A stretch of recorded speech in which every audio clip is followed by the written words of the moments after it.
Bonjour. Merci d'être avec nous en ce mercredi. Alors, nous avons choisi d'inviter Madame Ablanc aussi dans le cadre de la rubrique Petit-Déj. Elle est cuisinière et sa particularité, c'est qu'elle s'adresse aux personnes en ce qui concerne la nutrition également. Madame, bonjour. Bonjour madame. Vous avez choisi de nous proposer le poisson braisé à l'ancienne, accompagné d'attiéké, de atoupou et de jus de gingembre. Alors, le poisson braisé à l'ancienne, qu'est-ce qui le différencie du poisson braisé que l'on connaît aujourd'hui? Il y a une grande différence, enfin pas trop, mais je dirais quand même une grande différence très considérable. C'est que le poisson a été mariné pendant 7 heures de temps.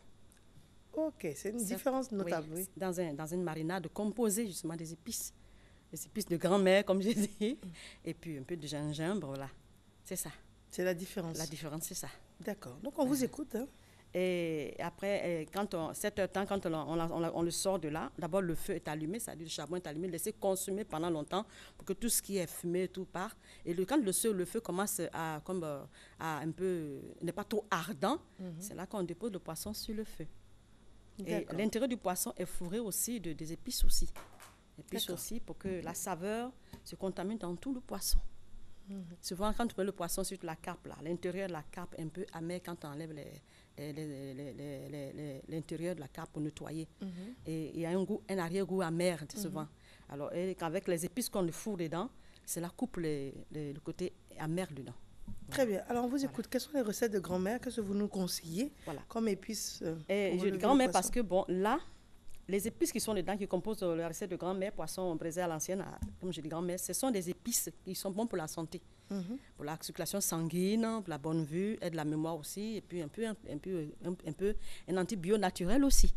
Et surtout, comme j'ai toujours dit, pour ceux qui suivent leur ligne, surtout ceux qui prennent des médicaments, il faut toujours accompagner ces médicaments d'un repas qui aide justement ces médicaments qu'on absorbe là à aller dans la même direction pour aller soigner le malade. C'est-à-dire là où le mal est. Il ne faut pas manger un repas qui va contredire le médicament que vous prenez pour que cela soit un chamboulage bien sûr, dans l'estomac, quoi. Voilà. Et c'est dans ce sens-là que je compose toujours des aliments qui vont en même temps, qui sont un peu des aliments curatifs, comme je dis. Curatifs, c'est-à-dire aident le corps à bien se porter. Et puis, surtout pour ceux qui prennent les médicaments, encore doublement. On ne sait toujours pas de quoi il s'agit, comme épices. Bon, je vais quand même, la dernière fois, j'ai cité un peu. Bon, il y a d'autres personnes qui regardent aujourd'hui. Oh oui, effectivement, comme j'ai dit, il y a un peu les foins dedans. Bon, les foins dedans, et puis la science, et puis... Alors, ce sont des feuilles, ce sont des feuilles... Ce sont des graines. Des graines. Ce sont des graines de fruits. Ce sont des graines de fruits. Voilà. Ce sont des graines de fruits qui sont séchées et qui rendent la composition même de la plupart des médicaments pharmacopées. Ces mêmes épices-là rentrent aussi dans la sauce. Et beaucoup ignorent cela. D'accord. Voilà. Et donc, vous pouvez nous redonner les noms et puis nous dire où est-ce qu'on les trouve? On les trouve au marché. On les trouve au marché. Et comme j'ai dit, bon, je donne le nom que tout le monde connaît sur le marché.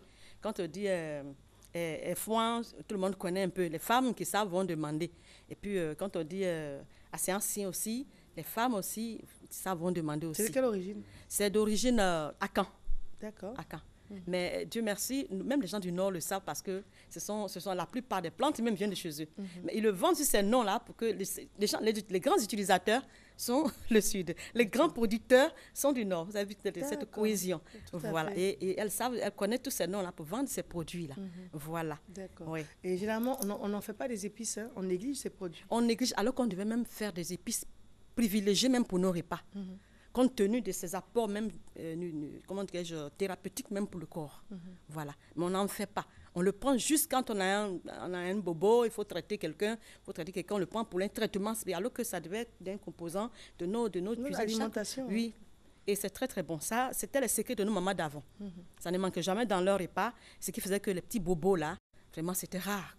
Parce que déjà, il va prévenir ça. Vous avez dit que c'était, quel était les aspects positifs, les bienfaits? Oui, les bienfaits, d'abord, ils sont laxatifs. Ils sont contre... Il y en a qui ont les problèmes d'allergie. Ils nettoient le sang, comme on dit, purification un peu de sang. Et puis bon, tout ce qui est problème cardiovasculaire. Ils aident aussi pour la mémoire. Voilà. Et puis digestif, c'est-à-dire... mais voilà. D'accord. Voilà. Ils rentrent presque dans tous les organes de notre corps pour travailler à l'intérieur. Voilà. Et ces épices-là il y a jusque 9 épices comme ça que j'ai recensées, qui sont très, très importantes pour la santé de notre corps. Voilà. D'accord. Et je vois du piment à côté, il est fait différemment aussi? Le piment, justement, à la manière de l'ancien temps. L'ancien temps, maman ne savait pas trop. C'est-à-dire découper les choses frais. C'était pas ça, il faut toujours broyer dans le talier, là. Voilà. Et là, c'est le piment qui est cuit. Oui, vous avez le piment qui est cuit, là. C'est broyé, tout, avec même les mêmes épices aussi, avec un peu d'oignon, tomate, voilà. Tout est broyé et ça a été cuit. Et celui-là, il est tout frais. Vous voyez, voilà. Ça, c'est le côté cuit. Voilà. C'est le côté cuit. Voilà, le côté et cuit. La manière de manger, c'est de combiner les deux. Combiner les deux, bien sûr. Combiner les deux. C'est pas au choix, c'est les deux non, c'est les deux qui font le plat. Celui-là, il est tout frais. Il est tout frais, mais comme avant, on le broie toujours dans le talier. C'est-à-dire, il faut transformer toujours pour pouvoir montrer, voilà. C'était la manière de nos mamans de l'ancien temps de pouvoir montrer son adresse. Et puis, pourquoi est-ce que j'aime cette manière-là? C'est les légumes-là, légumes frais broyés. Pourquoi j'aime cette manière? Bon, le côté, par exemple, pour les oignons qui piquent les yeux, donc l'essence fatigue les yeux, et vous n'allez pas moins le ressentir dans la bouche. Voilà. Et c'est avec tout ce qu'on comme nos légumes là, le persil, machin, tout est broyé en même temps. Et les oignons, voilà. Et c'est broyé. C'est que le côté de fraîcheur même, c'est-à-dire quand on sent la bouche, les machins, tout, ça n'a pas dedans, il n'y en a pas dedans. Et là, il est bon. Il est conseillé aussi pour la bonne digestion et surtout tout ça est riche en vitamine C. Vitamine C, vitamine D, potassium, ça dit que vous avez un pas complet pour avoir une très bonne journée, en bonne santé justement, comme je l'ai toujours dit.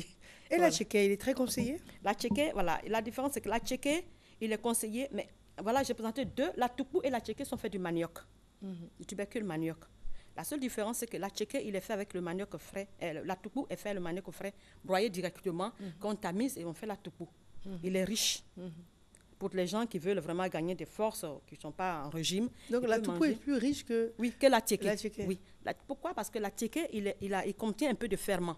Il y a une partie de la tchéké qu'on fermente pour faire la tchéké. À cause du ferment, le côté sucre est diminué. Voilà. Et il est conseillé pour les gens diabétiques qui ont problème de cholestérol. Donc si on est au régime, il vaut mieux prendre la tchéké plutôt que la toupou. Oui. La toupou est plus riche. Oui, plus riche. Je conseille la toupou aux enfants. Mais quand on a le choix entre la tchéké et le riz, qu'est-ce qu'on doit prendre quand on veut faire des efforts sur le poids? Le poids, il faut prendre toujours la tchéké. Pourquoi? La tchéké, il contient moins de sucre, comme j'ai dit, alors que le riz contient plus de sucre. Voilà. À moins que vous prenez le maloussou, là, c'est-à-dire le riz, voilà. Là, c'est autre chose. Là, vraiment, lui, il est dépourvu de toute vitamine. Donc, entre la tchéké et le riz, le riz est plus vitaminé que la tchéké. D'accord. Entre la toupou et entre la tchéké et les spaghettis? Justement, entre la tchéké et les spaghettis, toujours...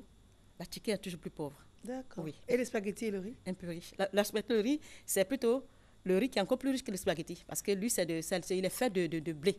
Alors que le blé, on sait que le blé est vraiment très important, a beaucoup de vitamines positives, mais même pour ceux qui sont sur le régime.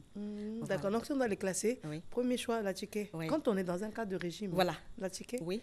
Bon, l'idéal, c'est de ne pas en prendre, c'est de prendre des légumes. Ça, on est d'accord. Voilà. Mais sinon, la tchéké. La tchéké. Après vient les spaghettis, le blé, voilà. Oui, qui est fait de céréales. Voilà. Et puis ensuite, le riz en dernière position. Voilà, c'est ça. D'accord.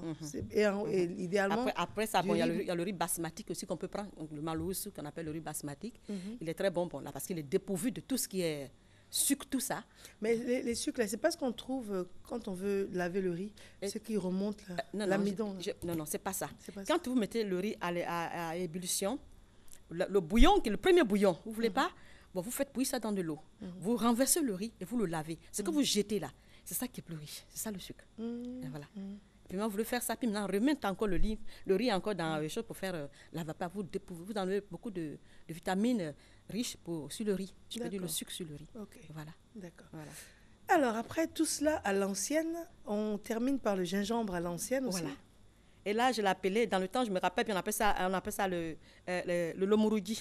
Le lomouroudi, ça me plaisait parce que on sentait vraiment l'essence, le goût de citron. Et l'essence même du citron était dedans. Et ça, je n'ai pas oublié, j'ai refait, c'est l'ancienne, ça. Et avec un peu de piment dedans et le gingembre. Ah, c'est ce qui donne la couleur, le piment? Effectivement, oui. Piment en poudre? Oui. Non, piment qui sont... Piment sec? Le piment sec, bien sûr. Voilà, qu'on a écrasé un peu, mais là, je n'ai pas écrasé, j'ai juste mis dans l'eau pour qu'il sorte son jus, porter à ébullition. Quand il a sorti le jus, je l'ai renversé pour faire, voilà. Très bien. Voilà. Eh bien, mais c'est super revisiter. Ça a été sucré au sucre roux. Au sucre roux, Oui. vous précisez. Oui. Très bien. Alors, Madame Ablankwassi, on vous joint comment? On me joint au 06 43 41 09 23 16 49. On reprend? 06 43 41 09 23 16 49. Merci bien. Merci, d'être madame. venue. Merci. Alors, c'était le poisson braisé à l'ancienne accompagné d'attiqué, d'atoupou et de jus de gingembre. Il est temps pour nous de faire une courte pause à la discrétion de M. Franck Olive Legret et on se retrouve juste après.